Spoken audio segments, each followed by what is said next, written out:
নমস্কার বন্ধুরা, all in one চ্যানেলে আপনাদের সবাইকে স্বাগত জানাই। আশা করি সবাই ভালো আছেন, সুস্থ আছেন। আমরাও ভালো আছি। আজকে আমি ফুলকপির একটি অতি সিম্পল রেসিপি নিয়ে আপনাদের কাছে হাজির হয়েছি। ফুলকপি দিয়ে মাছের পাতলা করে ঝোল। এই শীত পড়েছে, প্রচুর পরিমাণে ফুলকপি বাজারে আছে, আর প্রত্যেকটা ফুলকপি একেবারে ফ্রেশ, খুবই ভালো লাগে দেখলে। আর এই ফুলকপি দিয়ে জ্যান্ত মাছের ঝোল করলে খুবই ভালো খেতে হয়। প্রথমে ফুলকপিগুলো আমি কেটে একটু জলের মধ্যে নুন দিয়ে 10 মিনিটের মতো ভিজিয়ে রেখে দেবো। 10 মিনিট ভিজিয়ে রাখার কারণ, যদি ফুলকপির মধ্যে কোনো রকম পোকা বা কিছু থাকে তাহলে নুন থাকার কারণে বেরিয়ে যাবে। আমি এখানে একটা কাতলা মাছ নিয়েছি। কাতলা মাছটা মোটামুটি খুব একটা বড় নয়, ছোটোই 6 পিস হয়েছে। ওটাকে আমি নুন হলুদ মাখিয়ে রেখে দেবো। এবার কড়াতে তেল দিয়ে বড়িগুলো খুব ভালো করে ভেজে নেব। প্রথমে বড়িগুলো ভেজে নেব, নইলে মাছের তেলে ভাজলে একটা আষ্টে গন্ধ হতে পারে। এবারে ওই কড়ার মধ্যে আরও বেশ খানিকটা তেল দিয়ে দেব। তেল 2 টেবিল চামচ কি 3 টেবিল চামচের মতো দিয়েছি। দিয়ে মাছগুলো আমি সব এক এক করে ভেজে নেব।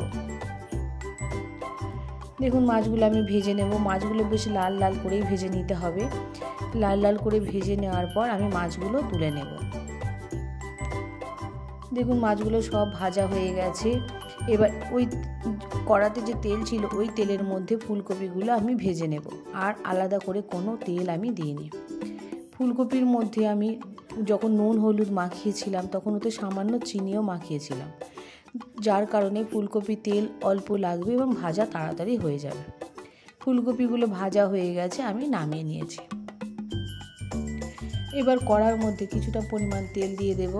1/2 চা চামচের মতো তেল দিয়েছি। ওই তেলের মধ্যে 5 ফোড়ন দিয়ে দিয়েছি 1/2 চা চামচ। 5 ফোড়নটা লাল লাল করে ভাজা হয়ে গেলে ওর মধ্যে দিয়ে দেবো একটা আলু। আলুটা লম্বা করে কেটে নিয়েছি। আলুটাকে ভালো করে ভেজে নেব।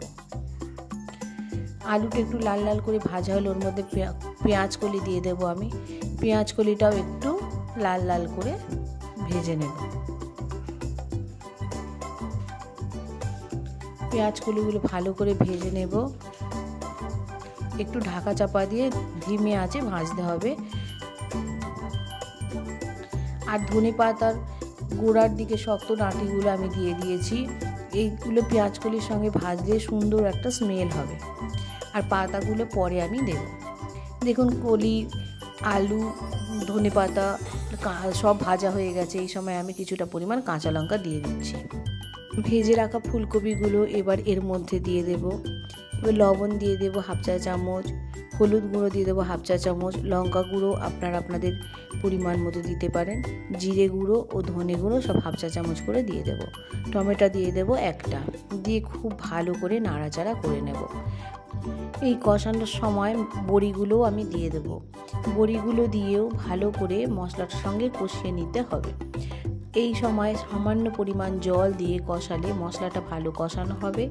বড়ির মধ্যেও মশলা ঢুকে যাবে, তাতে বড়িটা আরও খেতে ভালো লাগবে। এবার জল দিয়ে দিয়েছি আমি এতে 2 গ্লাসের মতো, অর্থাৎ সব সবজিগুলো যাতে ভালোভাবে ডুবে যায় সেইটা লক্ষ্য রেখেই জলটা দিতে হবে। জলটা দেওয়ার পর ঢাকা দিয়ে দেব। দেখুন, ঝোল একেবারে টকবক করে ফুটছে। এবার শুধু চেক করে নেব আলুটা সিদ্ধ হয়েছে কিনা। আলুটা সিদ্ধ হয়ে গেছে। এবার লবণটা আপনারা চেখে দেখবেন। আমার একটু লবণ কম মনে হয়েছিল, তাই আমি পরে আরও অ্যাড করে দিয়েছি। এবার ঝোল থাকতে থাকতে মাছগুলো এর মধ্যে দিতে হবে। দিয়ে একটু মাছগুলো সব ডুবিয়ে দিতে হবে। মাছগুলো সব ডুবিয়ে দিতে হবে ঝোলের মধ্যে। ঢাকা চাপা দিয়ে রাখতে হবে।